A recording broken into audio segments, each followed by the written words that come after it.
हम आपको दिल्ली के शोर की मात्रा घटाने वाली खबर दिखाएंगे। दिल्ली में लाउड स्पीकर समेत शोर मचाने वाली सभी तरीके के साउंड सिस्टम के खिलाफ पुलिस ने बड़ी स्ट्राइक कर दी है। दिल्ली में लाउड स्पीकर बजाने के लिए आपको अब कागज दिखाना होगा। कागज दिखाएंगे तभी लाउड स्पीकर बजा पाएंगे। दिल्ली में लाउड स्पीकर कितना लाउड होगा, दिल्ली पुलिस ने इसके लिए नियम भी तय कर दिए हैं।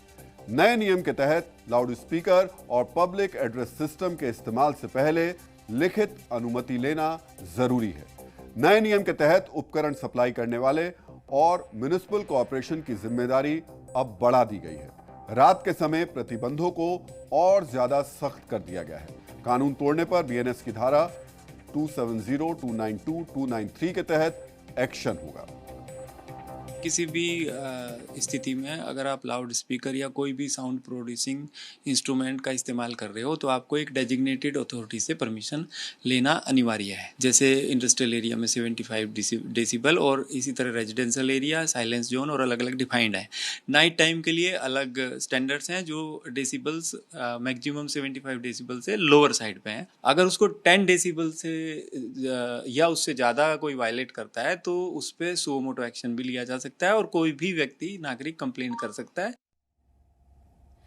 तो वर्ल्ड हेल्थ ऑर्गेनाइजेशन की रिपोर्ट के मुताबिक रात में 40 डेसिबल से ज्यादा की आवाज और दिन में 80 डेसिबल से ज्यादा की आवाज शरीर के साथ साथ आपके मन पर भी बुरा असर डालती है।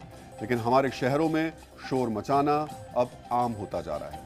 सोचिए, क्या आस्था के नाम पर धार्मिक स्थलों से आने वाली 80 डेसिबल की आवाज को प्रार्थना या दुआ माना जा सकता है? क्या शादियों में या किसी समारोह में 80 डेसिबल से ज्यादा की आवाज को मंजूर किया जा सकता है? दिल्ली समेत पूरे भारत में लोग ध्वनि प्रदूषण से परेशान हैं। ध्वनि प्रदूषण की वजह से हर साल भारत में हजारों लोग अपने सुनने की क्षमता खो देते हैं या फिर वो बेहद उनकी कम क्षमता हो जाती है।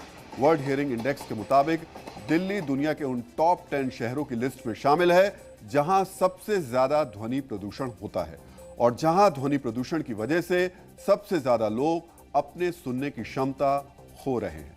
विश्व स्वास्थ्य संगठन की रिपोर्ट के अनुसार वर्ष 2050 तक भारत में हर 4 में से एक व्यक्ति को बहरेपन की समस्या होने की आशंका है।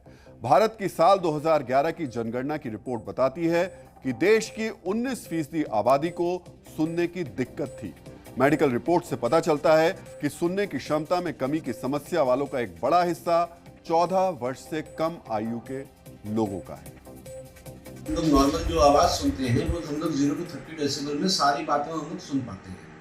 जब हम रेगुलरली लाउड नॉइस को एक्सपोज होते हैं, जिसको कि नॉइस पॉल्यूशन के तौर पे हम लोग कहते हैं, जो कि जनरली 60 to 80 डेसिबल्स का रेगुलर हाई फ्रिक्वेंसी साउंड्स होता है, तो उससे हमारी सुनने की क्षमता धीरे धीरे कम होने लगती है। जो इंसान कम सुनेगा वो थोड़ा तेज बोलेगा। ये एक नेचुरल फैक्ट है कि आपको कम सुनाई देगा तो आप ऊंची आवाज में बात करेंगे। तो शोर से बचने के लिए एक समय लोग एकांत में जाकर ध्यान करते थे, लेकिन सोशल मीडिया और इंटरनेट के इस दौर में एकांत पाकर लोग अब मोबाइल पर रील्स स्क्रॉल करते हैं। दिल्ली एम्स की एक रिसर्च के मुताबिक सोशल मीडिया और मोबाइल की आदत के कारण लोगों में एकाग्रता का लेवल पिछले 10 वर्षों में 30 मिनट से घटकर 7 सेकंड तक आ गया है। इंसानों की एकाग्रता इतनी ज्यादा प्रभावित हुई है कि ये अब गोल्ड फिश से भी कम हो गई है। गोल्ड फिश की एकाग्रता सिर्फ 9 सेकंड होती है।